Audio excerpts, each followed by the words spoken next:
So we are going to start. We are going to start our presentation today. We have like three speakers. We talk about esports.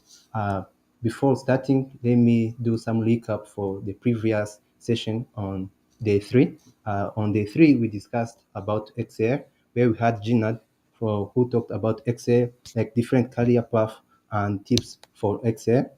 And we had Hundi and Uju who talked about XR production, learn from practical step to build XR solution. And we have like the last session who Corey Kadi and Bishop who talked about practicing medium in creative industry. So I hope now we are going to have Wesley, who is Nairobi-based gaming leader at Modular Scholar Studios, esports consultant and event coordinator, and right with over 3 years of experience in gaming industry. Passionate about advocate for growth for gaming in Kenya. Wesley is also active member of Indie Games Group Kenya and various gaming communities, bringing strategic expert and innovation solution to the African gaming scene. So we are going to talk about opportunities, job opportunities in info and esport and in Africa. So let's welcome Wesley on our stage. Then is our first speaker. We have three speakers. Welcome again, Wesley. Habari Yeah, gani? Zuri sana. uh, I, I feel like you will use Swahili a lot, which is actually good. It's very good for us to celebrate the different languages we have in Kenya. It's actually a topic I'll touch Yeah, on within talking about esports careers. Far along the line, it's called localization, which yeah, basically translates to translating the way you hear translating one language to another. So if you're coming from Burundi, Rwanda, Tanzania, Kenya, Uganda, or even yeah. Ghana, Nigeria, South Africa, translating the English language to the native language of the country so that multiple people living in rural areas can understand stuff about esports and gaming. So, Yeah. yeah, very happy to be here, very happy to engage with everyone. I have a presentation for all of you that's going to be talking about job opportunities and career pathways in esports. Not only will I talk about this, I'll also highlight different ways you can build a portfolio and market yourself within the esports industry. So yeah, Yes. ready to get up, take it off. Welcome again to Gaix Career Weeks on day through four. I hope you can take your floor then continue. Thank you so much. Awesome, awesome. Thanks so much. Listen to All now. right. Let me open my presentation. I have it ready. I believe. I think. Yes, I do. Here we go. All Yeah. right. All right. All right. Okay. Yeah. Thank you, everyone. So job opportunities in esports and gaming in Africa. Just gonna jump to obviously presented by me. That's me right there. My official titles are an esports consultant and gaming coordinator. I am the current gaming lead at Modest Chora Studios. It is an art creative studio based here in Kenya. So a lot of the work I do falls around bridging the gap between the corporate side of things and the gaming side of things. So, as an esports consultant, my job doesn't just fall under, making a tournament, which you'll discover along the presentation. I have different things I do. My biggest strengths, especially, come with project management, business and marketing management, and event coordination, like Roshi said.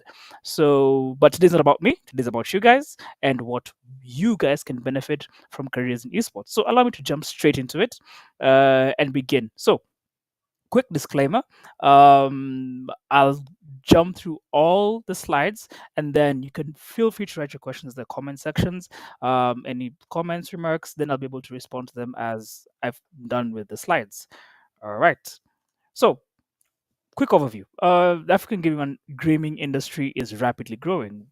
Just this year, we had two major tournaments, and the one tournament I had the pleasure of attending was the Carry First African Cup, which the finals rather were hosted here in Nairobi, Kenya, at Nairobi Game Development Center. So, and then you also had the Mzanzi Cup for Tekken, which was the Sages Africa, which was an all women's Tekken tournament. Um, so you see that, really a couple of tournaments. I should probably create a presentation on the number of tournaments that happen every year in Africa, but that's neither here nor there. But one thing I am very impressed is that despite limited presence of AAA companies in the African region, we do have a rapidly growing African market. But what does this mean for you as an individual? What does this mean for your career path in esports? And this is what I'm here to tackle, or this is what I'm here to highlight. So let's jump into it and see a couple of the job opportunities or jobs and careers you can have within this industry. First and foremost, we have the most one of you'll see, like, once we go, the first jobs are the most basic that come to your head, like tournament administration. Excuse me. Wow.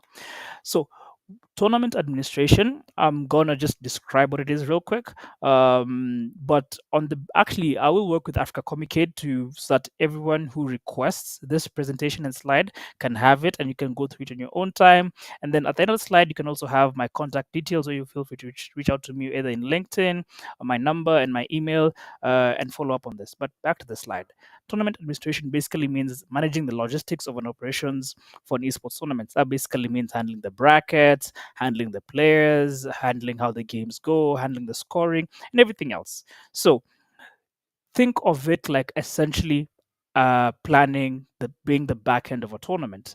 Now, not only do I align what the role is, also I align what skills are required. One thing you'll notice as I'm going to the slides is that a career in esports, excuse me, a career in esports is not exclusive to gaming, right? You need to have other skills outside of gaming and then apply them within gaming. So, for example, event planning, communication, multitasking, and familiarity with gaming platforms. And for tournament administration, I will also add familiarity with Microsoft Excel, Microsoft Word, stuff like that. The reason you require this for tournament administration is because you're handling so many stuff at the same time. You're handling so many brackets, you're handling so many details. So you require skills that allow you to both multitask and utilize Microsoft Office or whatever you prefer using, Google something, to its fullest. Opportunities for this involve obviously both online and in-person tournaments. If you Shout out to Shirley Adema. She's the current founder for Kenya University Esports Ranking, which is basically a tournament for universities here in Kenya. So you basically opportunities you can provide for this is highlighting yourself as a well reputable tournament administrator, and then you loan yourself out, or rather you hire yourself out. You get hired rather by different tournament administrators that offer both online and local tournaments, whether it's at gaming cafes, at startups, at gaming events like the Carry First Africa Cup or Mzanzi and everything else, Mzanzi Cup. So these are different ways you can utilize being a tournament administrator. Jumping on to the next slide, we have shortcasting and content creation. Now, this is where, if you have a bit of extroverted blood inside you, this is where you shine. So basically, it's if you watch football, well, if you watch traditional sports, you recognize shoutcasting. It's basically providing live commentary during esports matching or gaming related content for YouTube. Now, shoutcasting and content creation, they might look slightly different, and you might wonder, Wesley, why do you have content creation and shoutcasting? Isn't that two different things? No.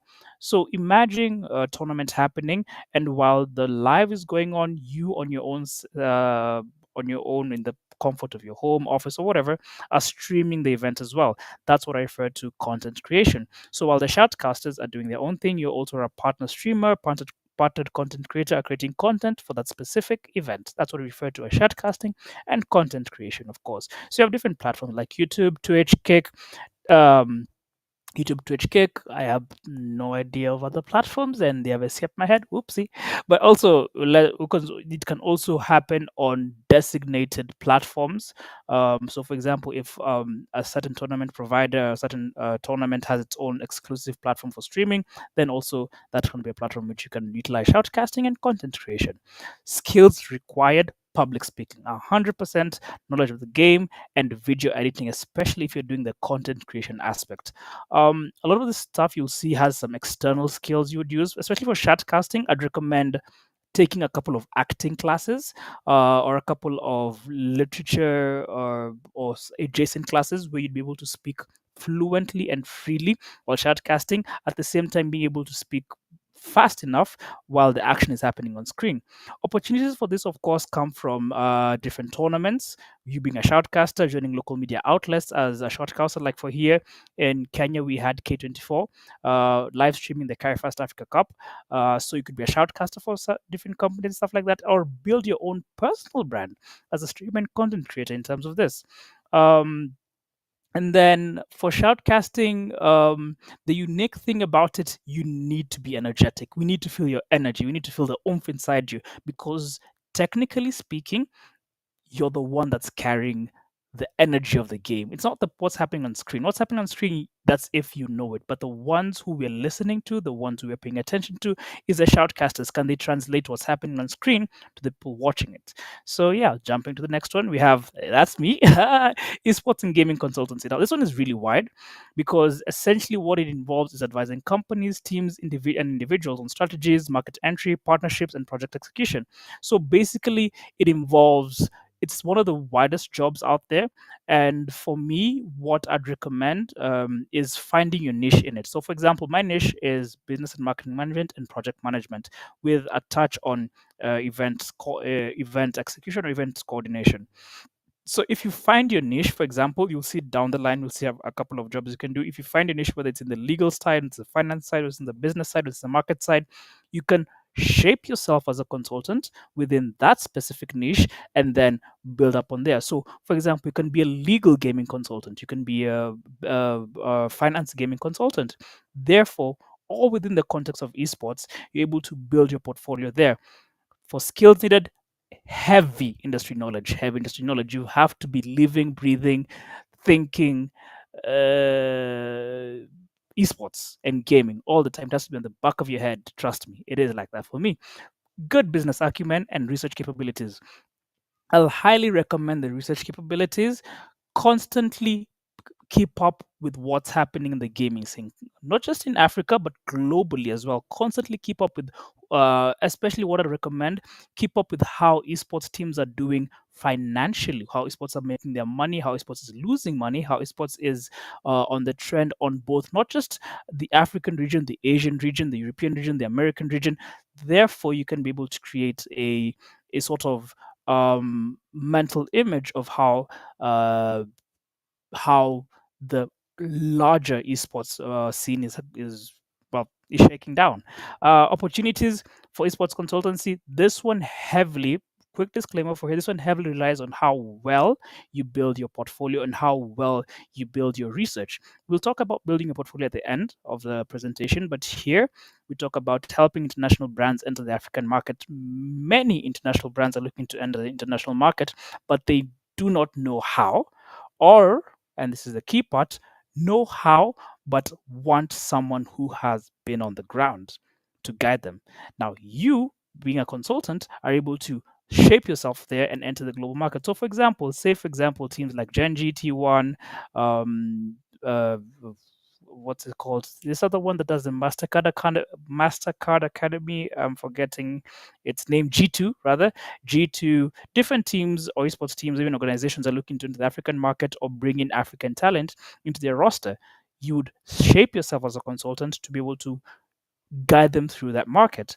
And then, of course, you have supporting local organizations here in building their operations in terms of esports. Depending on where you specialize for your consultancy, you could be working in a company as their financial consultant, legal consultant, general consultant, like I do, or rather, project management consultant, which is one of my heaviest strengths. Let's jump into the next one, streamer influencer work. Now, here is where it's going to be slightly different from the content creation one. For streamer and influencer work, what you're doing here is promoting and gaming and esports content. What does this mean? So we had the content creation that's happening live as the games are going.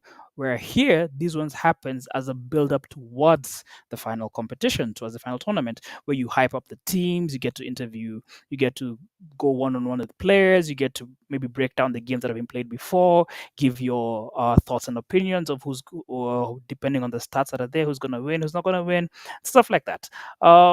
So that's what I mean by streamer and influencer work.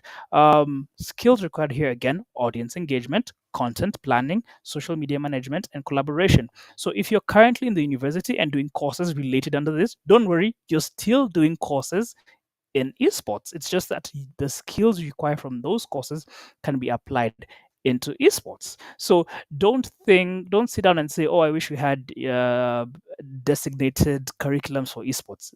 Though that would be good, you have to sort of think out of the box. Every career path, one way or another, has skills that empower you to work in the gaming and esports industry. Opportunities for stream and influencer work are quite large out there because it's one of the highly coveted jobs.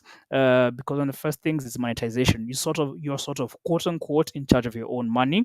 Brands follow you because you're just really good advertising. Brands will pay a lot for advertising, and you being out there as a good figure for streaming and influencer work, essentially a market they want to grasp your market, so they're willing to work with you.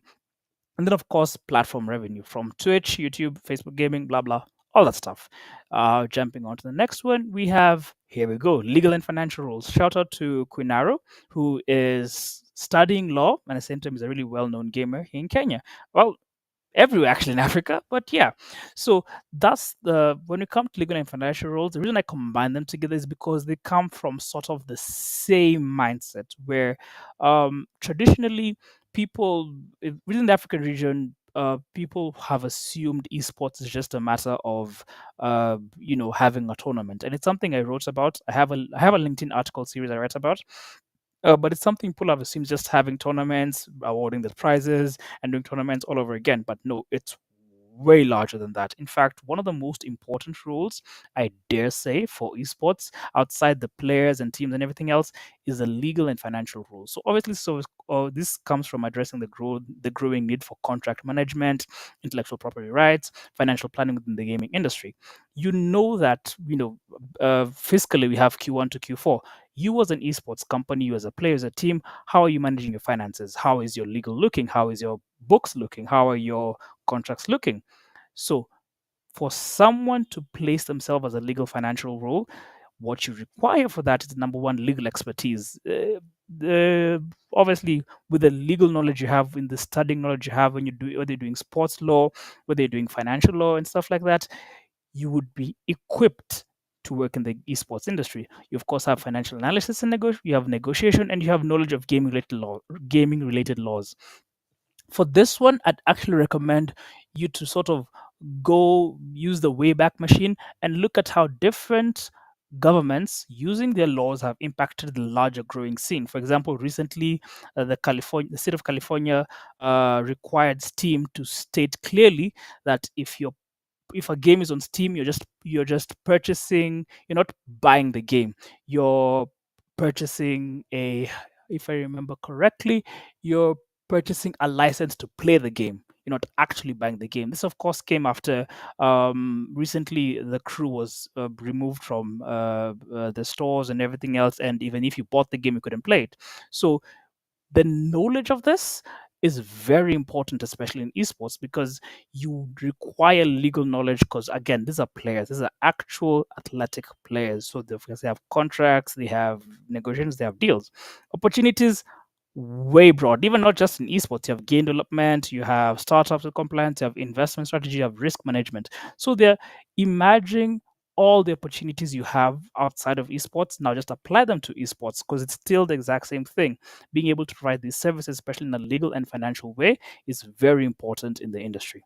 Jumping on to the next one, we have educational and training roles. Now, this one quickly just boils down to boot camps, esports skills, sort of coaching and stuff like that, where you sort of create an environment where you're able to teach kids, or even not just kids, even people in university and youths about esports and gaming. Shout out to Brian the Beast, who's currently working on a project called Safaricom Hook, where he goes to different universities to educate them about gaming.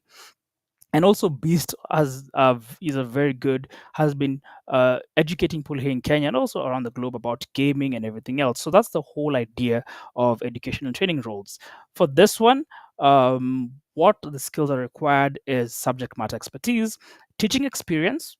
If you're doing any teaching course in university, the skills you gain from the teaching course can actually apply to the esports industry. And then, of course, curriculum development. One of the things you want to think about is, okay, so if I want to create a quick course, a quick crash course on education within the esports industry, or like create a quick boot camp for kids to go and learn about gaming and esports, how would that curriculum come through? What would be the day to days? The simple things, or the simple things that people would sort of brush aside. That is exactly the skill that are required within education and training roles. Of course, one of the biggest opportunities for this is partnering with schools, universities, and private organizations to foster talent. A lot of One of the beautiful things about education and training roles is that it demystifies gaming just being a lazy stay at home activity, because the fact that you can actually teach someone in a sort of school setting about gaming brings also the parents, teachers, elderly people to learn as well. Oh, so this is interesting. So my child, daughter, niece, granddaughter can engage in this and have a healthy growth in this. So yeah, jump into media marketing and broadcasting. Now, this basically boils down to think of news media, think of the tabloids, think of the newspapers, think of the article series, which I do, and everything else. That's what you mean by media marketing and broadcasting. Think of the guys who go in front of TV and tell you the weather. Eugene Abu Dhabi, who's a famous shoutcaster here, I think also in Africa, is also works for a media broadcasting company as well. So you see, skills that you learn from here is basically being able to have event cover. I mean, the role for here basically is doing event coverage, reviews on event, promotional campaigns, all related within gaming and esports under a media and broadcasting bracket, as opposed to the previous ones, which are heavily online, like YouTube content, even including Instagram and TikTok content. This one is, like you see, is TV, live cameras flashing, all the jazz. Skills required here: journalism. Journalism skills, very heavy. Think of you as being a news reporter down in the dirt, down in where everything's happening. Video production as well, marketing strategies and creative directions are very key skills within here. You need to have the mind of what's a unique angle I can approach a story.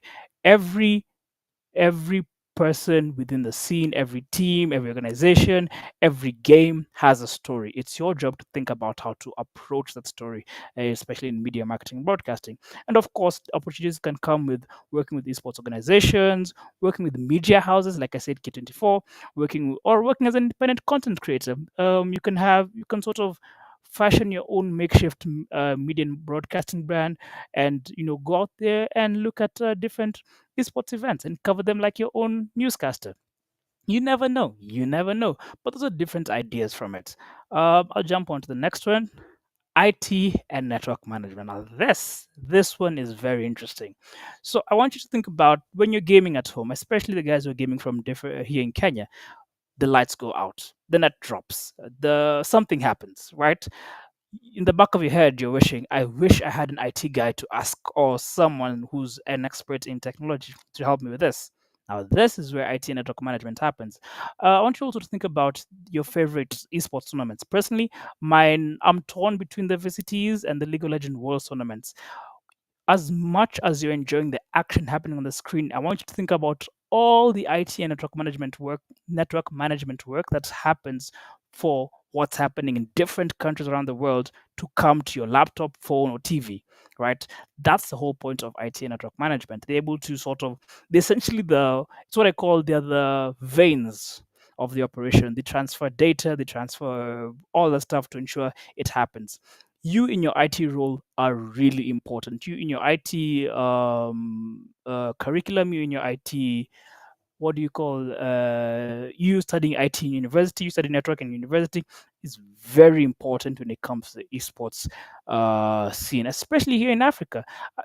The interesting thing I want to think about is think about how you would solve the downtime issues for network, especially in esports tournament. Think about for all the esports tournaments you've been watching here in Africa, any issues you've been seeing with it, how would you solve them if you're an IT expert and stuff like that. So that's essentially the role description of an IT and network management person. The skills required, of course, networking, troubleshooting, server management, and familiarity with gaming hardware and software. As you can see, when it comes to familiarity with gaming hardware and software, doesn't necessarily mean you have to be a gamer, just familiar with the devices themselves. So you're seeing a lot of the skills needed don't necessarily require you to be a hardcore gamer, gaming all the to the night. No, no, just the skills you acquire from going to school, learning, if you're doing online classes, if you're just even self-teaching, all these skills can apply within the industry. And then, of course, opportunities go from simple things as supporting gaming cafes all the way to supporting sports organization and online tournament platforms. And then also add an opportunity here and say you can also create your own IP brand or whatever, or company even, that provides a unique solution to problems that are facing network issues here within the country. You never know. You never know. Or rather, well, not just country, region in Africa. You never know. You never know. All right. You'll notice that you never know is my favorite line. All right, then. Jump into community management. Quick background about me. Before I became a consultant, I was a community manager for Brawlhalla here in Kenya. Still am, but it's also one of the passions I have, where you talk to people, you engage with the gamers, you engage with esports fans on online platforms. You're essentially ensuring a healthy community culture within your specific game. The reason you do this is um, you want to breed consistent engagement for the game you're playing. You want to build consistent yeah, just consistent engagement, getting people to constantly engage with the game, constantly engage with conversations about the game and everything else. So that's the whole idea of that's essentially the role of community management. Now, community management seems easy enough, right? You guys love playing Code Mobile, Valorant, CS:GO, Dota, League, Brawlhalla, whatever, Tekken. Seems like an easy job. Just saying, you know what, I'm gonna be admin this tournament. It's not as easy as you think. Why? Look at the skills required. Number one, communication. Communication is a skill. That's why it's taught in the university. You need to know how to communicate between two different people. Conflict resolution. We can't all just be kumbaya all the time. Of course, beef rise up, sparks flare, guys rage. You need to be able, as a community admin or community manager, be able to cool down people and have a conversation about it to build again a healthy community culture. Social media management. Being in charge of a community means you're in charge of the how that community looks to the outside world. Therefore, having knowledge of social media management and then knowledge of gaming culture.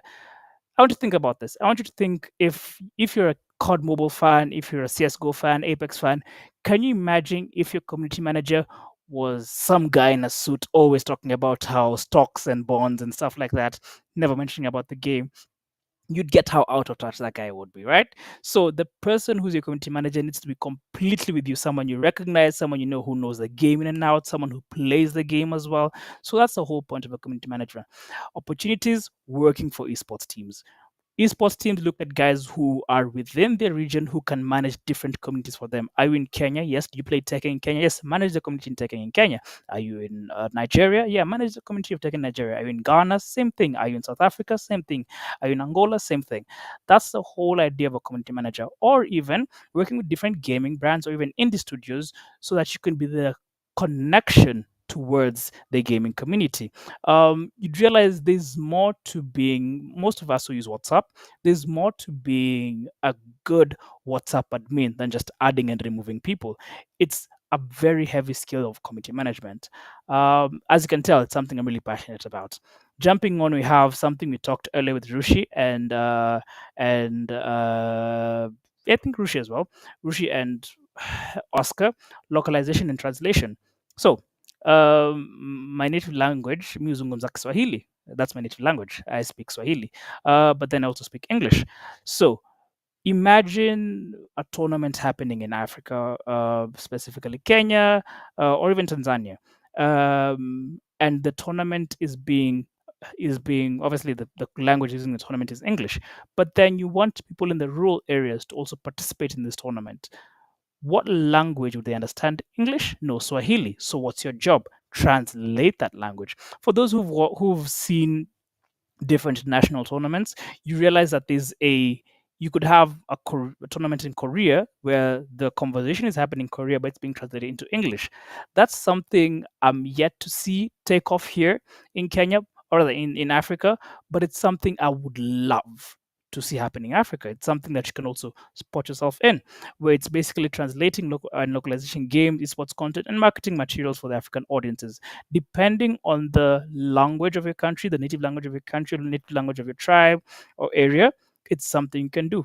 What's the skills required? Obviously, language proficiency in the specific language you're communicating in. Cultural knowledge. You have to be able to understand how would you describe a PlayStation in Swahili, or how to describe a computer, how to describe a controller, how to describe the spike in Swahili. So it seems you never think about these things until you actually force to think about these things. And then from there, you think about how can I take these things to make a career from these things. So, yeah. Obviously, so different opportunities support international game developers. So as you can see, it's not just in esports. You can support different game developers entering the African market to translate their games. You can even support different esports teams to be able to communicate with different players. You'll notice different players also require translators and everything else.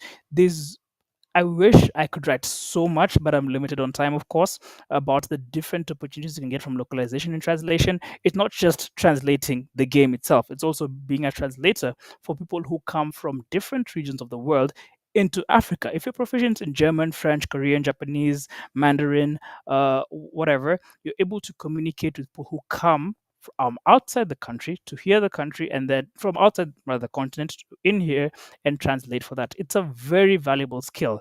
It's why in the UN it's one of the highest paid jobs. You have, of course, coaching and player development.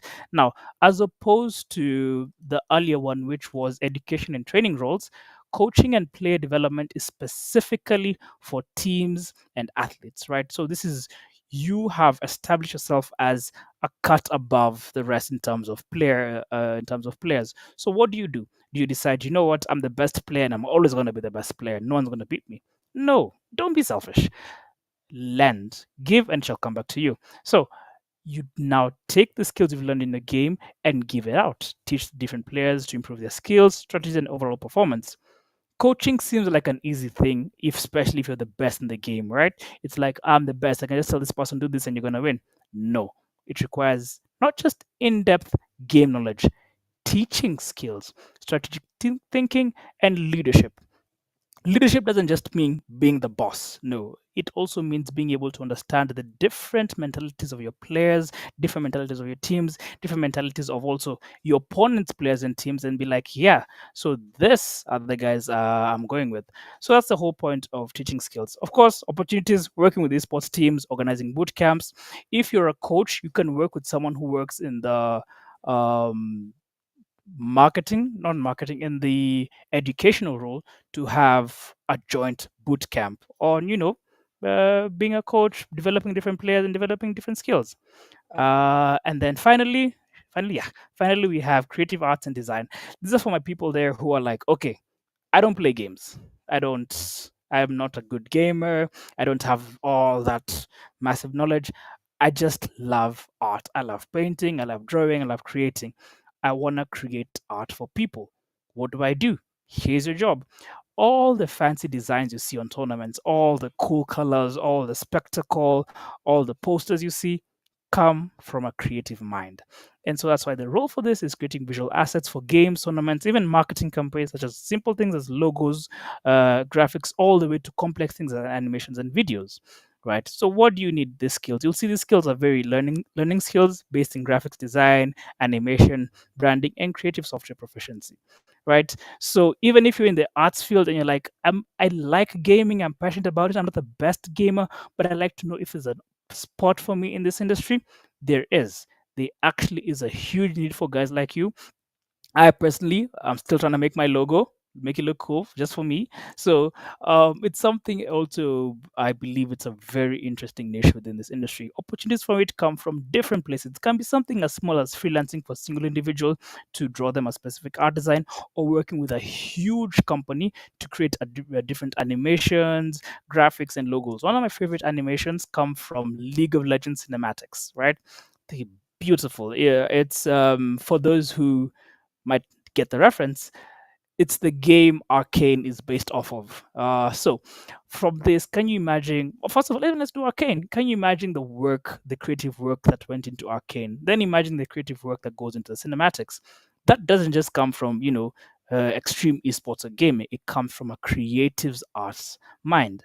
Uh, yeah, I'll quickly jump into building your portfolio. I'm going to rush through this a bit more so that we open the floor to questions. Also, get time to read your comments and go through it. So, steps to building a unique portfolio. Number one, show relevant projects, right? If you work on a project, if you create something, put it out there. Don't be shy. Well, be shy, but do it, right? So put it out there, right? Whether it's shoutcasting reels, whether it's reviews, whether it's even the graphics design you've done, whether it's the paintings, put it out there. And then when you're putting it out there, where are you putting it? You're putting it either on your personal websites, on platforms like LinkedIn. For example, my article series is on LinkedIn, on places like Wix, Squarespace, even GitHub, and present your work. And then gain experience, right? Don't be afraid to go.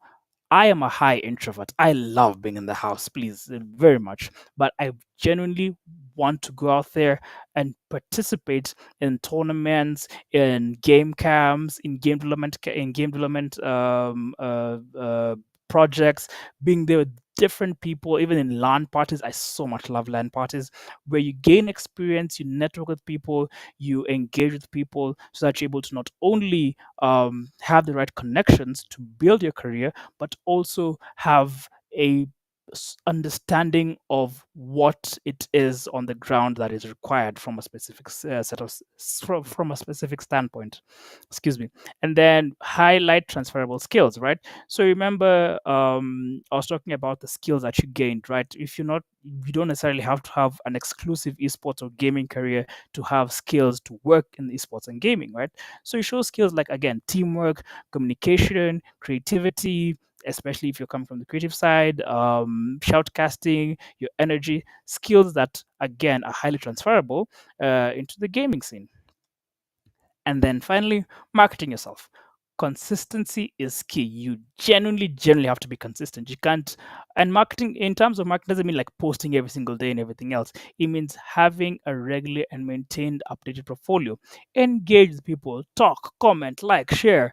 Even, in fact, disagree, have a differing opinion, right? That means by consistency. If you have a differing opinion, it means you have something to share, something to show. So that means people can understand, okay, so this is where you're coming from. Again, utilize social media, right? Don't just say, oh, you know what, he's wrong or she's wrong. Okay, then why are they wrong? What do you mean they're wrong? Stuff like that. Engage with these forums on different platforms, acknowledging the fact that sometimes engagement isn't the most healthiest. It's something you'd also have to, it's a skill I'll talk about in some other time, where it's about the mental stuff that comes within gaming. But for now, utilize social media in terms of marketing, network actively, attend gaming expos, tournaments, come to Africa Comic Kids, live events, have online webinars, connect with professionals in the industry. That's why, at the end of this slide, you'll have my LinkedIn, all my social media aspects. So you can connect with me, ask me questions, share your thoughts, disagree with me if you want to disagree with me, and let's have a growing conversation. That's how you not only market yourself, but also grow yourself within the industry. And of course, collaborate with others. You can't build this house alone. Esports is not a solo person thing. So join with us. For actually, I knew Africa Communicate this year, and here I am speaking on Career Week. So it's an amazing thing to partner with people, partner with skills, partner with different creators, create something new and amazing for people. And yeah, so this industry is bringing opportunities, right? If you're passionate about gaming, you don't have to be a gamer. And I repeat again, you don't have to be a gamer or an esports player to work in the industry. You just have to be passionate about the scene, right? So by leveraging your existing skills, the emerging roles, and building your own brand, you can not only work within the African industry, but also create a name for yourself as a way to work for the global industry and as a pathway into the African industry. Yeah, so we have different from content creation, legal support, tournament operations. You have a wealth of possibilities all at your feet. So yeah, thank you so much. And here are my details. I will ask our team, backend team, to share this slide with whoever requests it, so that you can be able to access my number, email, Twitter, LinkedIn, and Instagram. Thank you guys so much.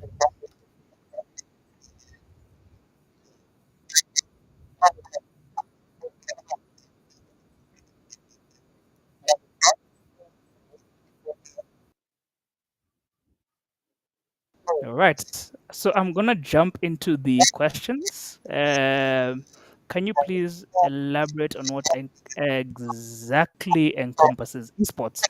Um, I'm just gonna give like a quick debrief, but feel free to contact me later by my socials on what esports is. Esports essentially boils down to electronic sports. This is on the very narrow side of things, competitive gaming, and then expands from there. So that's basically what esports is. It's a whole industry.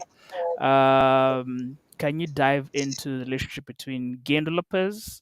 Uh, that's from Priyanshi Tripathi, who asked about elaborate on what encompasses esports. So, due to time, I can't go all the way into it. So, I'm saying I think the best community managers are the fans. They know what the language is, and yes, 100%, 100%. If you are a fan of the game, you're one of the best community managers out there because you know what the game is and everything else. You see the language, you speak the tongue, you bleed the game, right? So that's why you're the best community manager. All right, let me take one more question because of time, and then we wrap up. Can you dive and explain relationship with gaming? And yeah, all right, cool, cool, cool. So game developers and game event organizers, right? I'll do a quick summary. If you have a game, you need to market that game. You don't market to publishers, you market to gamers, right? So how do you access gamers? Where do gamers go? Not just aside from being on the laptops, a simple LAN party, and that's where game event organizers come in. So if you partner with a game event organizer, you can create, you can market your game. You can even make a gaming event out of a game that's being developed. That's the whole point of Evo. Fighting games said we want to market to fighting games communities. Let's make an event out of it. So there's a very strong relationship out of it. So sorry guys, I went above time a bit, but please feel free to contact me later to get more details about this. Thank you so much.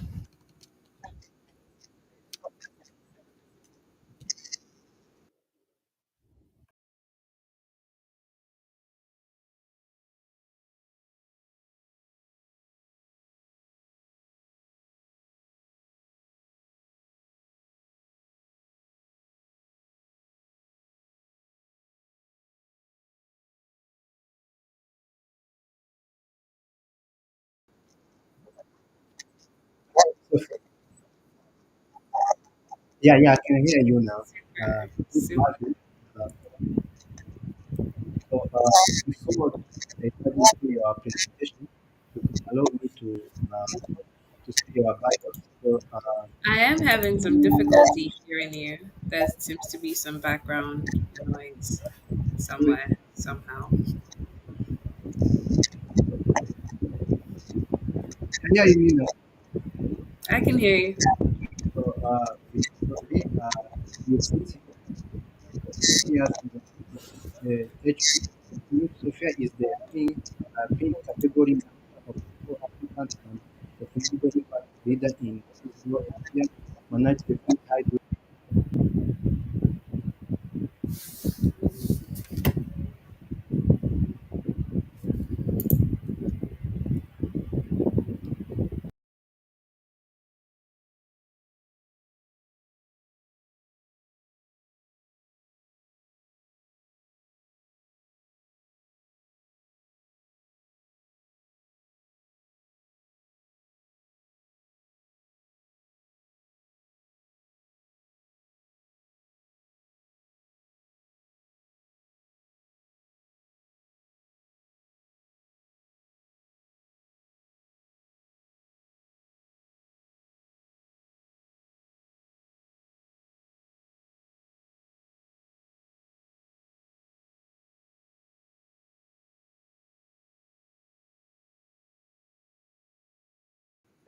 So sorry. Okay, good to have you. So I was having some issues. That's why.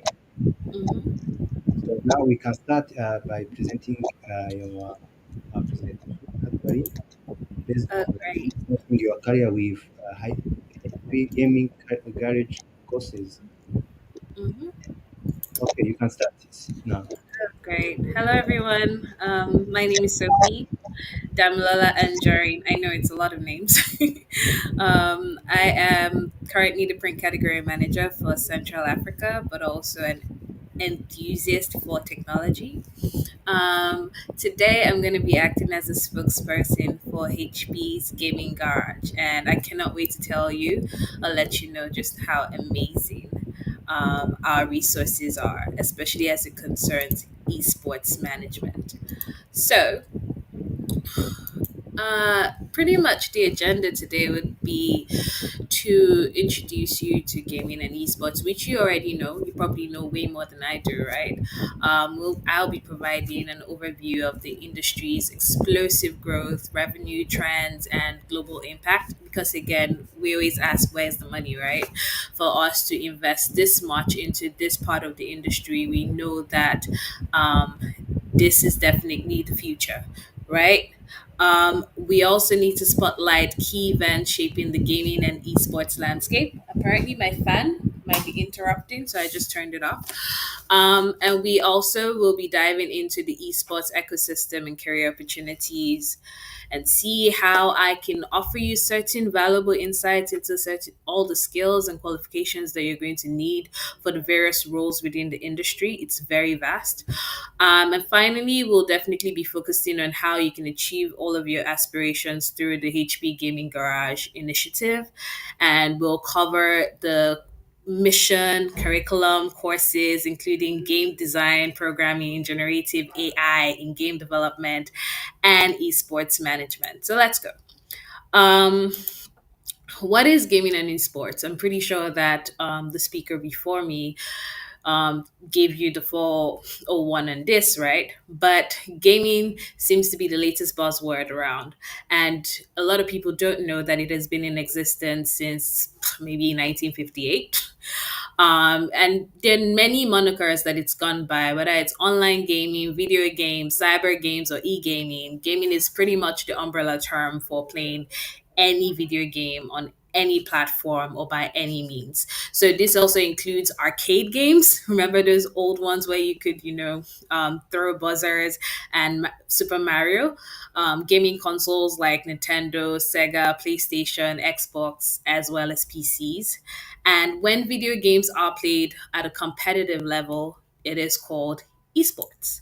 So I just wanted to highlight that in case some people missed it when the previous speaker talked about it. So basically, there's several types of gamers, right? Just like any sport. So according to Newzoo, gamers can be segregated into 9 personas. So we have the ultimate gamers, right? Who live and breed all things games across all the facets of the market. They play, they own, they socialize, they view. I mean, they just love it. They love everything about it. And then we have all round enthusiasts who are enthusiastic about all aspects about gaming, but they are not as awesome as ultimate gamers. And then we have community gamers who really never shy away from any community discussion, right? And they enjoy game related podcasts, forums, news videos, as well as playing.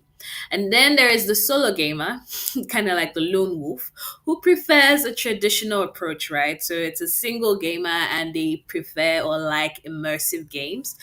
And of course, we have the mainstream gamer, and they are passionate about games, but then they prefer to play free games. That's free to play games or discounted games. So gaming is really more of a pastime. They don't want to invest too much into it.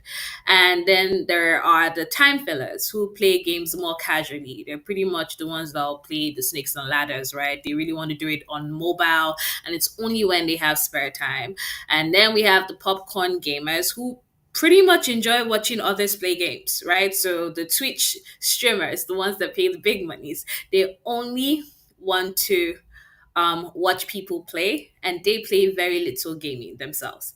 And we have backseat viewers, so they want to use the game a lot, but then they prefer to reignite their passion by viewing games content. So it could be backlog, they don't really have to be active about it. And last but not least, we have the lapsed gamer who has pretty much 11% of the market. And they are used to playing games a lot, but then they have also moved on to other interests and other priorities. So the different gaming, I would like to call them segments, right? And they're pretty much broad.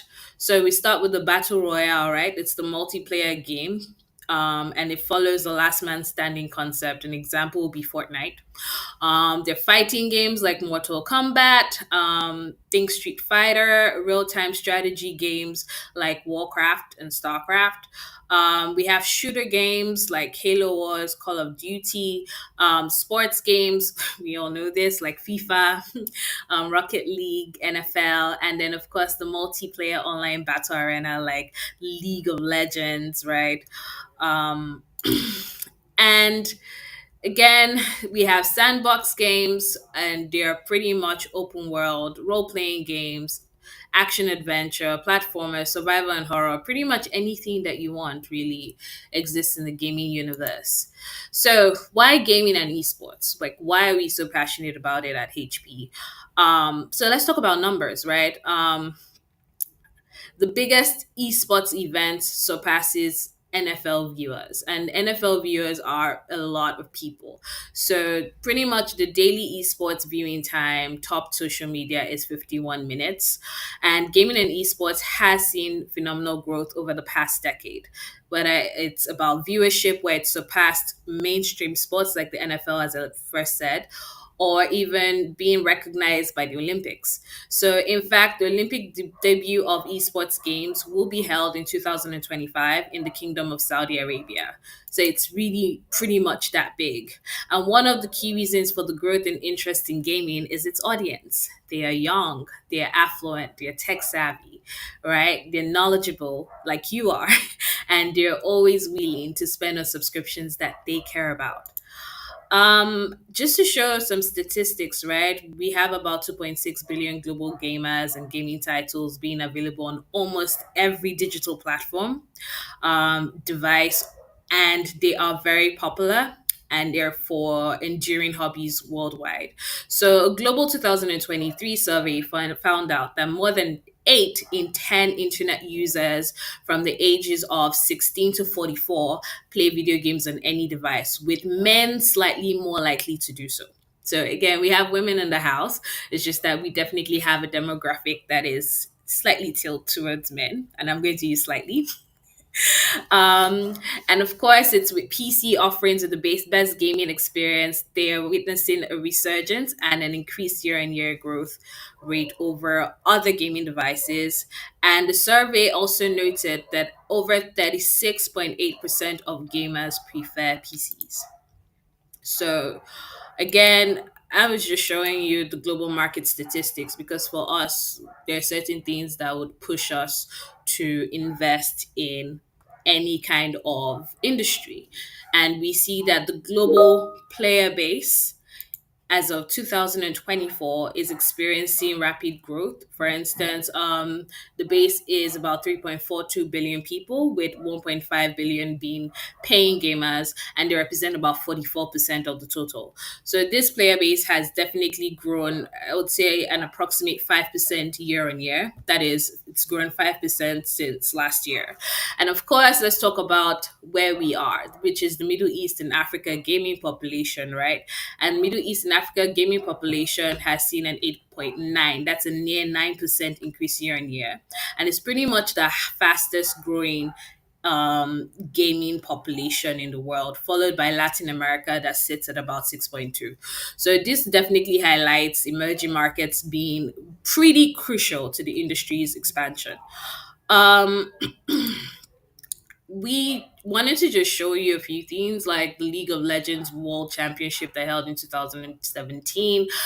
There's a video here. I don't know if the video would play audibly, but you see the mass, like it's literally a lot of people in one stadium, and there are so many theatrics. So let's just take a good look at the biggest global gaming festival. And of course, the second one is the Gamers 8 Gaming Festival in Saudi Arabia, and this was in 2022. So this is pretty much more recent.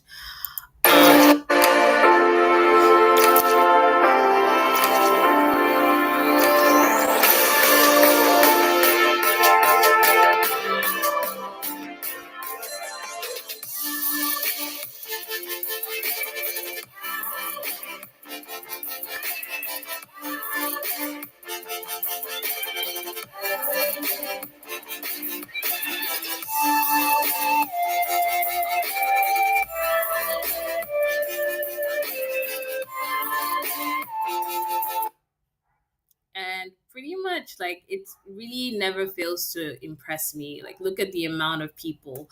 So some of the things that you must have captured, I mean, that must have gotten your attention, would be the level of engagement, right? The stadiums are so full of cheering fans. There's technology. You'd see that gaming has been pioneered in this way where you can see both the community and the culture. And gaming has something to offer everyone. So there's also the opportunity to dress up and embody your favorite character. You can meet your biggest heroes and showcase your talent across various avenues. So I can honestly keep going, but I'll just end this chapter on our agenda with my favorite feature, which is the facelift gaming that has seen over the years a mainstream sport.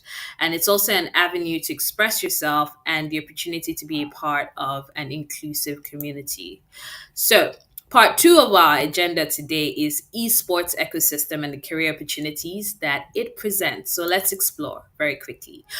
Um, the gaming ecosystem pretty much starts with the developers, right? We have the game developers, you know them, I know them. We have Blizzard, we have Valve, we have Respawn, right? So on the left, I want us to start with the left, which is where we are. So they are the creative backbone of the industry. They are both indie and AAA studios, and they bring the games we love to life. Um, like Warcraft, Half Life, Apex Legends. Without developers, the rich experiences that captivate millions would pretty much not exist, right? And then let's move on to the right where we have the game publishers like Epic Games, like Activision and Krafton.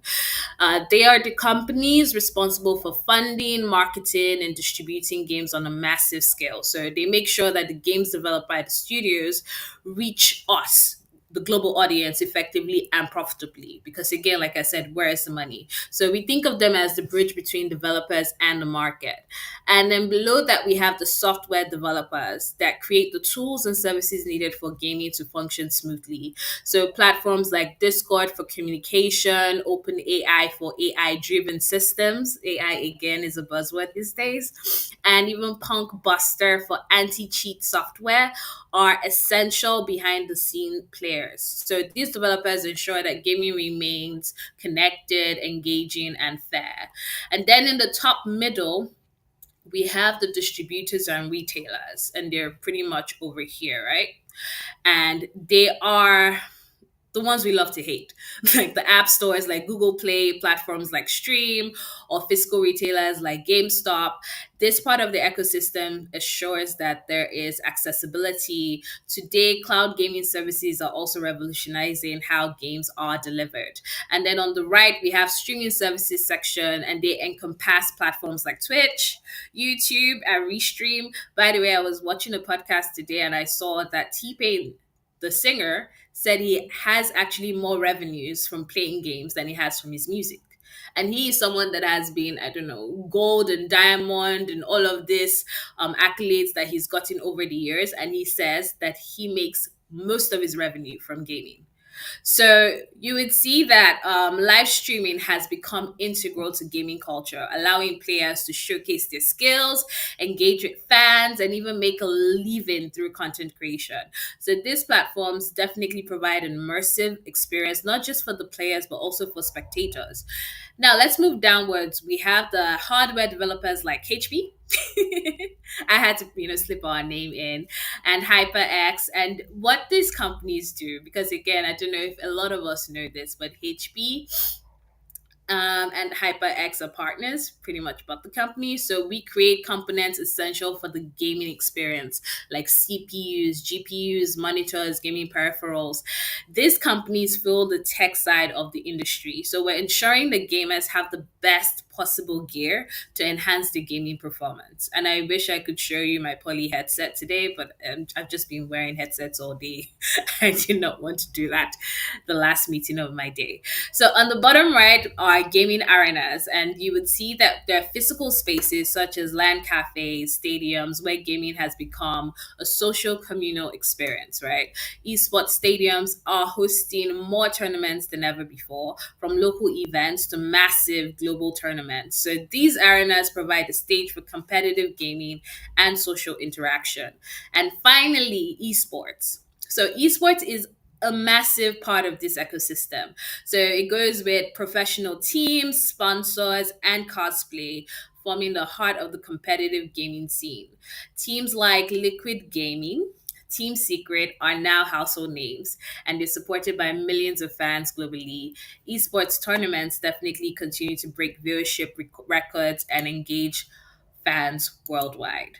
So I just wanted to show you what the esports tournament ecosystem looks like. It goes with the players and athletes, and these are pretty much professional players who compete in tournaments and leagues. Then we have teams and organizations. These are the groups that manage and support players, providing training, sponsorship, and representation. And then we have tournament leagues, and these are pretty much competitive events where players and teams face off for prizes, often organized by game publishers or third party organizations. And we have game publishers and event organizers, pardon me, and they create and maintain esports titles, and they play a very central role in organizing major events and promoting the scene. And last but not least, the most important people are the viewers and fans, right? So we have audiences who watch esports events live or via streaming platforms like Twitch and YouTube. So there are several opportunities in gaming and esports, and I could not help myself. I was looking at some of the questions just before I started, and someone was wondering, how do I start? What do I do as a newbie, just as an enthusiast? And I wanted to let you know, look, there's several opportunities, right? It's a wide range of career opportunities, like game development. There's also art, which is what our last speaker, pretty much finished on. There's animation, there's audio, there's quality assurance. Heck, there's even finance and legal. There's a place for everyone, right? So if what you're so good at is commercial, account management, or even human resources, there's recruitment and wellness. I was recently at the Afrotech conference in Houston last month, and I met with a recruiter from Riot Games. So there's literally a place for everyone. The options are limitless. Technical skills in the gaming industry. So there's gaming development. We have definitely programming languages that we all know, so I'm not going to put too much energy into that. But they're very they're streamlined to the different job roles, and they require knowledge of software and tools to get the task done. So a game developer will definitely need to know programming languages like game engines like Unity, Unreal Engine, right? Whether it is 5. A graphic designer would definitely require skills that concern design. Maybe it's Photoshop, Canva, Illustrator, and 3D modeling tools like Blender. So, again, as I said, there are technical skills, but then there are definitely ways that you can harness your already gained skills and be very valuable to the gaming industry. Excuse me. So now let's talk about learning with HP Gaming Garage, right? So first off, what is HP Gaming Garage? So it's built with the purpose to empower students globally with the skills needed to kickstart their career in gaming and esports industry. The HP Gaming Garage is a part of HP's commitment towards accelerating digital equity for 150 million people by 2030. So we only have about 5 years to go. 2024 is gone. So with HP Gaming Garage, students can access curated programs to build skills and expertise specific to the gaming industry. Students who embark on the learning journey are also entitled to participate in our periodic theme based game development hackathons. We recently had one in South Africa and it was a massive success. And winners receive prizes in connection to industry partners. So our goal is pretty much to equip students with the right skill set to kickstart their careers in the gaming and esports industry.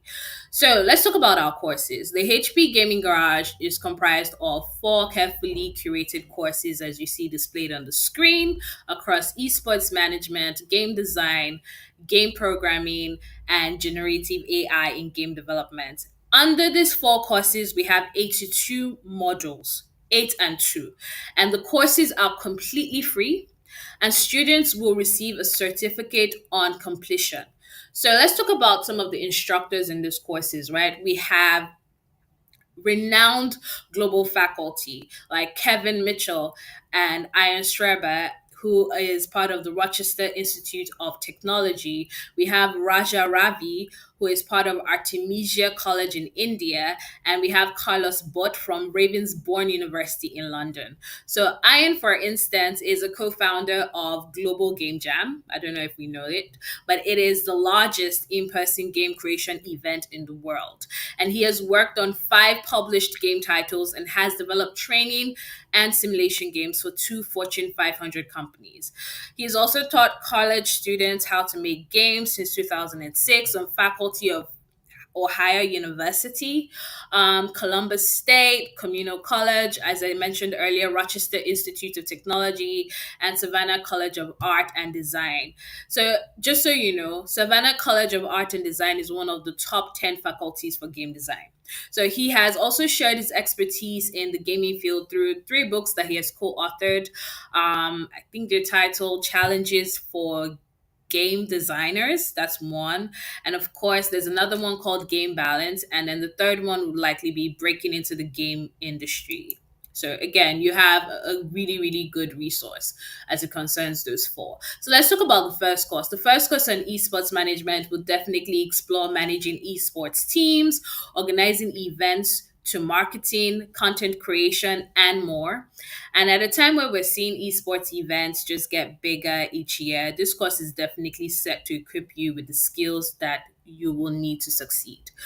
Um, these are the course details, right? So the course will guide you through the essentials of managing and understanding the esports industry, starting with the basics and moving towards specialized management. So in esports 101, for instance, you get introduction to competitive gaming. We're going to start with the fundamentals, what esports is, the various platforms, popular gaming titles, and the different genres within the competitive gaming world. Then we're going to explore similarities and differences between real sports and esports, and also dive into the esports ecosystem and its stakeholders, as well as the technology that drives it. And this is where we come in, right? Because I don't know if you noticed, but the headset that this person is using is a gaming headset of the Omen. So we'll also cover career paths available in esports, from professional players to event organizers and managers. Next, we'll move into the structure of esports organizations, levels of competition, and how teams and players are managed. And of course, we're going to talk about managing esports teams, or the organization that comes with its own challenges. And we'll look at managerial issues and the potential for investment in the growing industry. So, finally, we'll definitely focus on esports events, starting with their history and how to access opportunities for hosting events. And we're going to include planning, marketing, and the operations behind esports tournaments. So event marketing and securing sponsorships are key to the success of any esports event. We need to know that. And we're definitely going to cover strategies for both. So you see that the course gives you a comprehensive and holistic view of how the esports industry operates, and equips you with the skills to manage and grow in this dynamic field. Next, we're going to talk about our second course, which is on game design. So, game design is a fascinating field, and it involves conceptualization, development, and implementation of all elements that make up an entire game. So, it includes crucial aspects like gameplay, art, sound, level design, game balance, play testing, and storytelling. Each element definitely plays a vital role in creating an immersive gaming experience. So the field of game design has seen tremendous growth over the years, right? With video games emerging as a major form of entertainment. We now have an estimated 3 billion users worldwide, and this course definitely gets you ready for it. So let's talk about the course. We begin with introduction to game design concepts, and then we'll explore the history of games, how they have evolved, and analyze what great games stand out.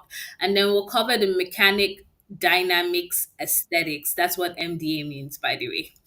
And it's a framework that helps you understand the relationship between how games are built and how they are experienced. So you're going to learn both traditional linear storytelling and non-linear approaches to create more immersive, player-driven narratives. And then, of course, game dynamics and feedback loops are crucial for maintaining player engagement, right? So we're going to teach you how to design them effectively, and we'll also break down different player types and the kinds of fun games that they provide, which is key to designing for diverse audiences. And then, of course, we're going to create user friendly interfaces and conduct thorough play testing that are both vital in ensuring a game is enjoyable and intuitive. So, when you're done, you're going to be documenting your design. You'll be writing clear, concise rules that are crucial for successful game development. And lastly, we're going to cover teamwork and communication within a development team, as well as the career paths available in game design. So, everything that you need to create fun, engaging, innovative games is what this particular course will give to you. And then we're moving to a bit more technical areas, and that's game programming. And it's all about coding and testing video games. So, in this course, you're going to learn about various programming languages, tools, and techniques to bring your game ideas to life. So, whether you choose to work independently or collaborate with a talented team, you gain the skills to build the game of your dreams. This course is definitely going to equip you with essential knowledge and skills needed to drive all the areas that concern development, testing, audio engineering, graphics, and AI programming. So you're going to actually have the chance to apply what you learn in real projects, and this will help you enhance your portfolio and prepare you for a very successful career. Okay. So we have pretty much talked a lot about this. So I'm just going to go very quickly to the last course, and that's a generative AI in game development. So it basically transforms game development by automating tasks, enhancing creativity, and introducing dynamic elements across various aspects of game creation. So it helps you dive into how AI can elevate your narrative design. Um, and we do this with cutting edge technology. So here are just a this is just a review of the last batch of courses within the 82 modules, and you see that we're going to begin with an overview of generative AI. What is it? How is it revolutionizing the game development process? Then we're going to definitely talk about Unreal Engine 5. So you're going to learn to build your first game utilizing the engine's robust AI tools and capabilities. So blueprints are a key part of Unreal Engine's visual scripting system, and it will allow you to develop without heavy coding knowledge, right? Because all of us can't be coders. Especially off the bat. Then we're also going to cover Unity 3D, and it's also another popular engine, and it focuses on its features and how to use them for game creation. And in Unity, we're going to dive into C sharp scripting, teaching you how to generate codes through AI and script mechanics.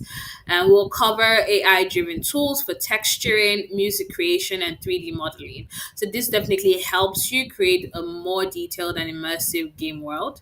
Finally, we'll explore how AI can assist in character creation and animation. So what's going to happen is you're going to be reducing development time and you'll be enhancing quality. So I don't know. This seems like a whole lot of knowledge that you can gain for free, right? So I just wanted to showcase our gaming community, right? We have such a lot of success really, and it shines through our numbers. We've had students complete the course from over 180 countries. Our students vary widely from beginners like Salama, as you see her. She's a student at the American Academy for Girls in Dubai, and she just wanted to seek or understand the gaming industry, right? To professionals like Siva, who use the generative AI course to enhance his skills and understand AI in game development. And then, interestingly, Siva was the first person worldwide who completed the course in less than 48 hours. So he's a bona fide geek after the launch of the course. And then lastly, we have El Mansour. He is the vice president of the Africa Confederation of Esports. And he shared how the esports management course empowered him to excel further in the video game, media, ICT sectors. His certification is part of a larger initiative between HP's Middle East, Africa, and Senegal. And what we do there is we support young Senegalese people in gaining the skills needed for esports and gaming related jobs. So you can see that all of these stories, they reflect the diverse range of students benefiting from our courses, whether they're just starting out like Salama or are professionals within the space of games development like Shiva, or even a top manager within the esports environment like Mansoor. A quick recap, right? Because we've said a lot. So, what's HP's Gaming Garage? This is what we're giving you. We're giving you four comprehensive courses with a total of 82 modules, ensuring in depth coverage across various aspects of game development and AI. A lot of us don't know this, but the courses are all self paced and they're hosted on the edX platform. So it gives you the flexibility to learn at your own pace whenever it suits you. And these courses are available in English and 11 other languages. So we're doing our best as it concerns ensuring accessibility for learners worldwide, right? And of course, best of all, it's free. You get a certificate completely free of charge, but providing value without any cost to you. So you can definitely access the course directly through this link. I'm also going to give you a barcode where you can scan and you will be a part of the future of game development, or you can join the community. Um, that's pretty much everything that I have for you today. So I'm going to be ending my slideshow, and um, I guess it's time for questions. I'm not sure. Let me look at some. Does HP have programs that we can participate in to maybe get a gaming laptop? Okay, so Is it better now? Does so HP have okay, can programs? you hear me now? I can hear you. Okay, thank you for your good presentation. Now we can take like two questions, then we end up the meeting. We have another speaker actually. Yeah, sure, of course. Okay, the The first first question, question is the please can bar. we do like the bar code again? Just Yeah, load. I'm gonna do that now. Just give Okay, me a thank second. Okay. Yeah, it's free. Can we see the barcode? you. Okay, now you can see now. Yeah, great. Okay, we have another question. I think from Lita Odumi. What the strategy is HP taking to be more sustainable in Africa and in sport ecosystem? Yeah.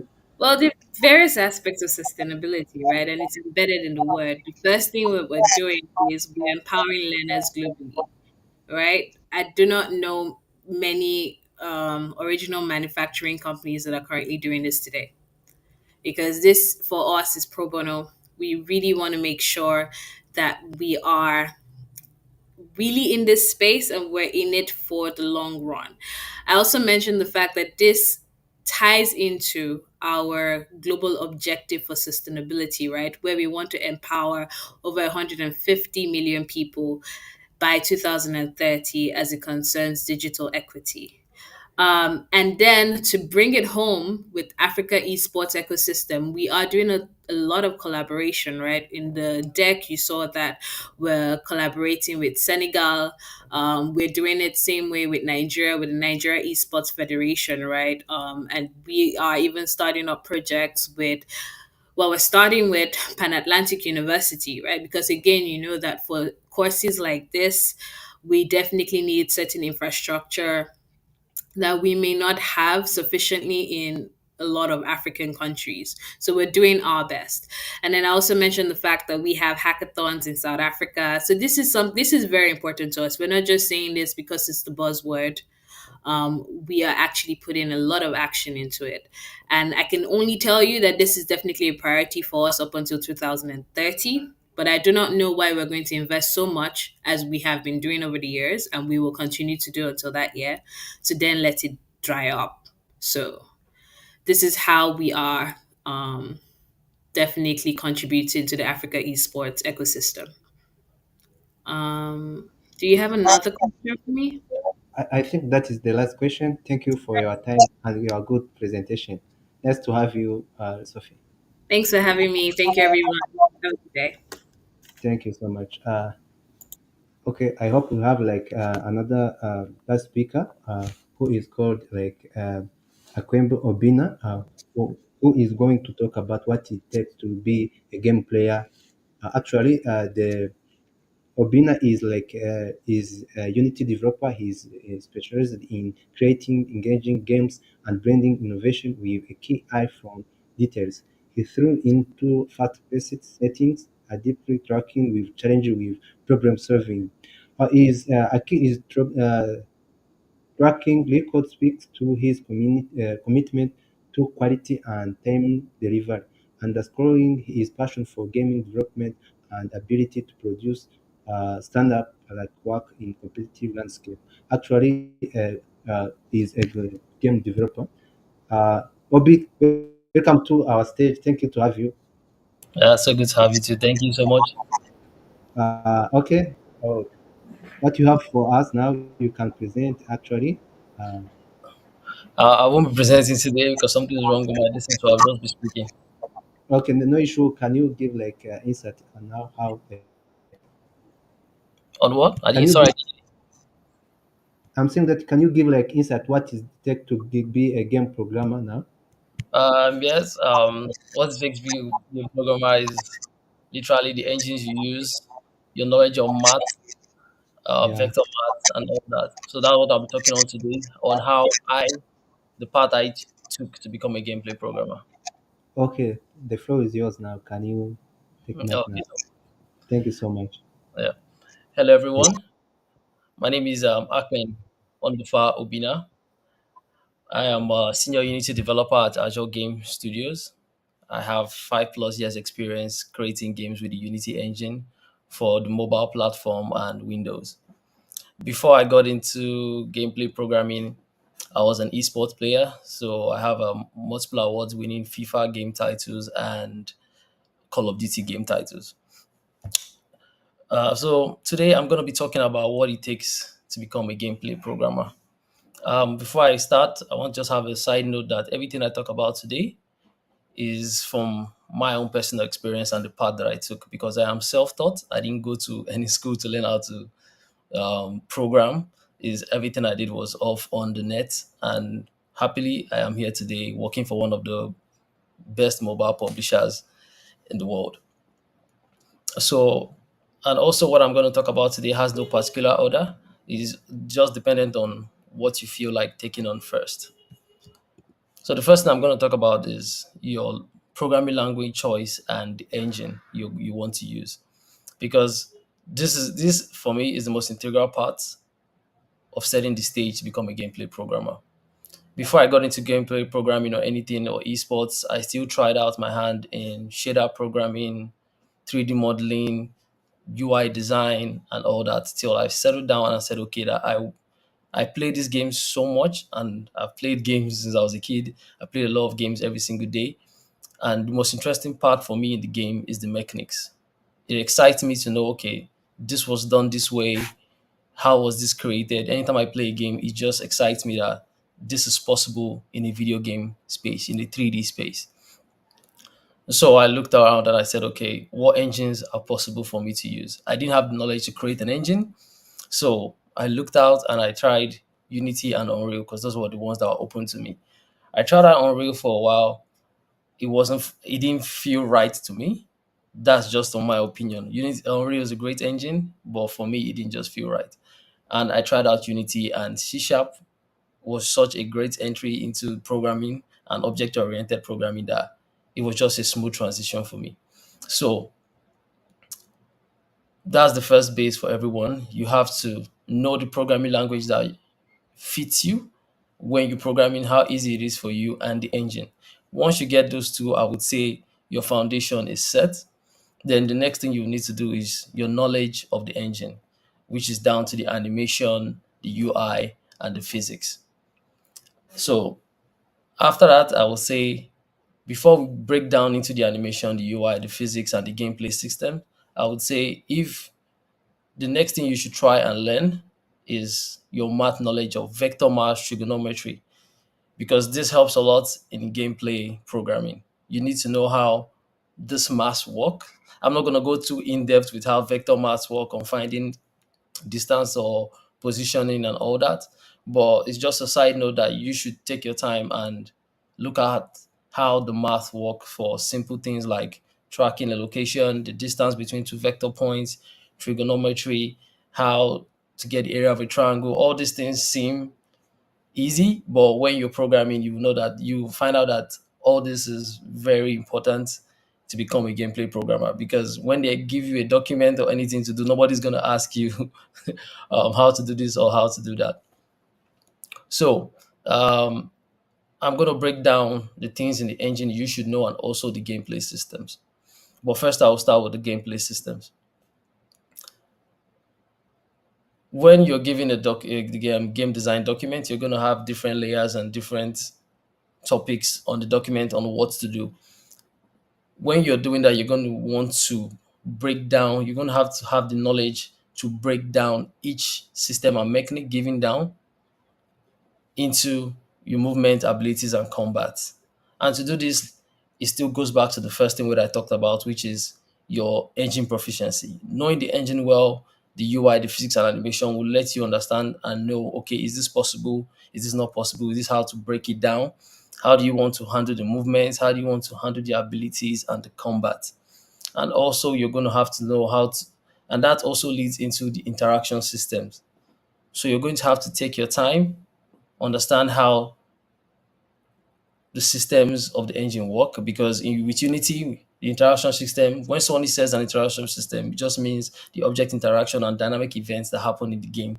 So you're going to have to understand the physics, the animation, the UI, other elements of the engine, which will help you break all this down. Um, so another thing you need to know as a gameplay programmer is physics. This is what handles everything in the game: your jumping, your movement, your combat system, everything aligns around the physics of the game, even the interaction.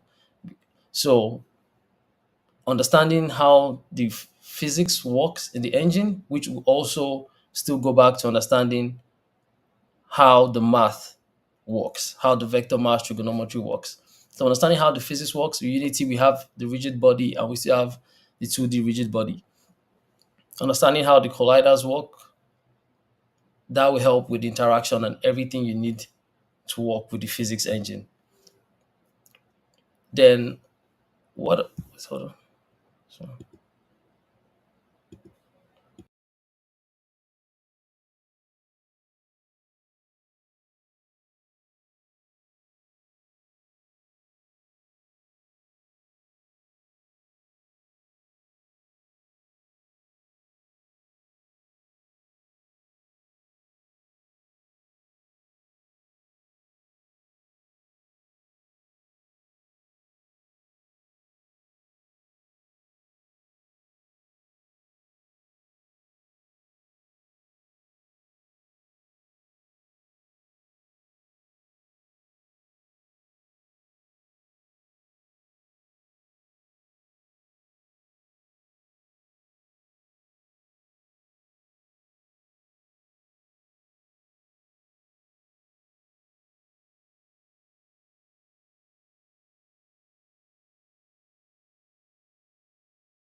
Okay, hi again. I hope our speaker have the problem issue of our network.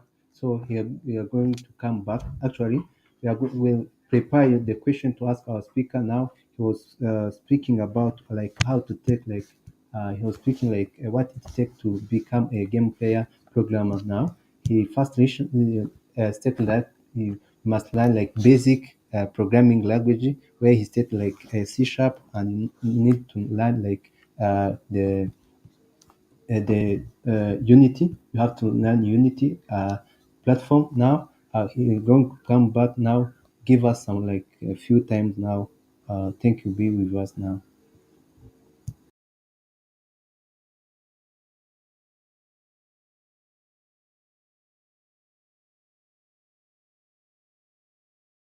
To remember when we had like three speakers. Now the first speaker, who called like his name is called Wesley. Wesley was talking about like a career path into the esport. He gave the insight about this now. If you, the another speaker is Sophia, who talks about like kickstarting in career with HP gaming courses. Now he gives like resources. Uh, he gives us resources to learn. Then where he said like if you want to take HP courses now, garage you can go to edex. Edex, he give us the link. We share that link on our free communicate platform now. Thank you.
Good evening, ladies and gentlemen. Well, my apologies for the little glitch we are having with the speaker. But anyway, life happens, network happens. But the show must go on. Okay, so here I am with Rushi. And, oh, I got some fun questions for you. So I'll wait for all of you drop your questions in there. And Rushi Yes. is going to tell us what is the correct answer. Okay, Rushi? Thank you so much. Thank you to have you like Priyanshi. I hope they can put question in comment section. Then we can answer them now. If there's someone who has the answer question now. I know, let's start just have some games before we let people ask their questions. Okay? Okay. Okay. Actually, no issue now. You can start now. Okay. So guys, Yeah. you got like you have been attending our sessions with us. since day one, you know? The Yeah. show has been rocking. We have been telling you about the gaming studios, Pixar studios. So tell us, from all the sessions that you have attended, can you give us the name of any favorite speaker that you have so far and tell us what you like about them? The Actually, stage that's a is good yours. question. That is good question. I know, right? Yeah. Actually, another question they can tell us that what they learn in our career weeks, what they learn in these career weeks. Uh, for me, I can say that day one, maybe day one where we have like a great speaker, then called Louis, who talked about like careers in video games industry. Was my favorite speaker now. Maybe the audience can share with us another speaker now. Okay, Priyank, can you share with you another speaker now? Well, there have been plenty of speakers. I can't really be biased now. I loved all of them. I mean, Really? they all had so much to tell us, so much to teach us. Like in the gaming industry, like I'm left in awe of all the energy. And I honestly feel like we did not do justice to them with the time because Yeah, they're so excited, to share all the knowledge they got with the young people, with us in the industry, just want to feed us all the knowledge they got. I mean, that's just amazing. actually, can you give me like let me give like one challenge now? Yes. Okay, please can you tell me like Galaxy in full words? Sorry? Galaxy in full words. Oh, of course. Come on. I'm so proud. So, Gaix. So, Gaix, as you know, stands for Gaix. There, G stands for gaming, A stands for animation, Yeah, I stands for immersive media, yeah. and X stands for extended reality. That's cool. That's cool. That's cool now. That's cool. Ah, that's Thank cool you. now. Okay, You know allow me. what? Like, we Let's are going ask the to. audience something. I Uh, mean, obviously, they have been learning a lot. okay, can you ask any question? No, no issue. Yes, so my dear lovely audience, grab your PCs, your cell phones, wherever you are, and hit that comment box because we are going to ask you what is the difference between immersive media and extended reality? So, Repeat get me. your pets down. We are waiting.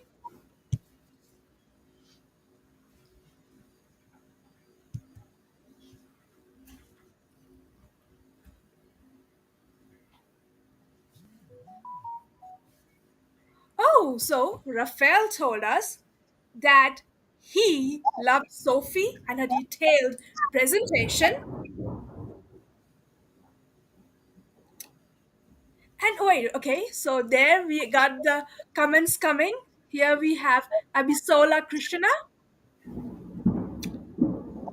So she says she hasn't been really attending consistently, but Miss Sophie's session tonight was really enlightening for us. Okay, so I think I can see that Miss Sophie has been the really popular one, dashing Ah, the floor.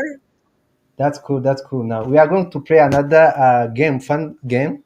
Now, Okay. now I am going to present now. Like that's a game now. Give me like a few minutes.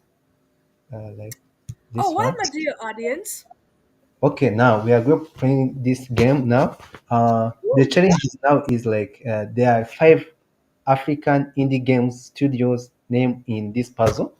Your task is to identify them and share in the comment now. Can you please share your screen with us so that the audience can see what you are sharing with us? Make it on stage. Okay, now let me first share. Yes, no problem. No issue. No, no. Yes, I totally agree with you, Rafael. Mr. Chima is also a really chilled guy.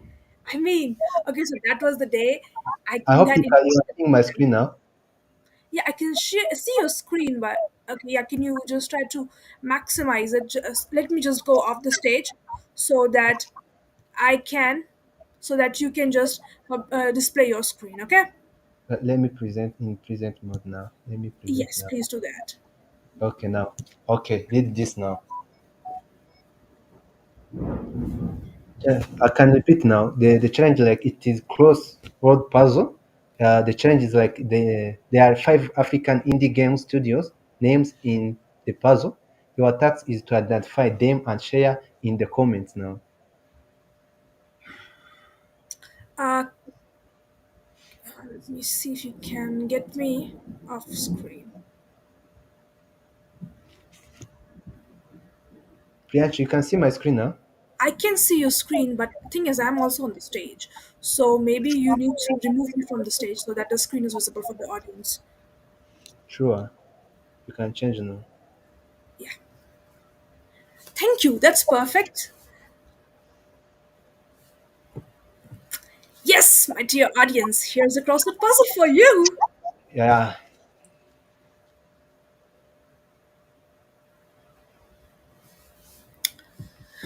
Okay, so I think it's time to wrap up. But before we wrap up, I would like to give a deep, sincere thanks to Raphael for being such an engaging audience and constantly engaging with us. Thank you so much, Raphael, for constantly engaging with us. Thank you so much, Rushi, for hosting me today and the thank, whole team. So proud of you. thank you so much. Well, the stage is yours. Okay, I think that is our end now.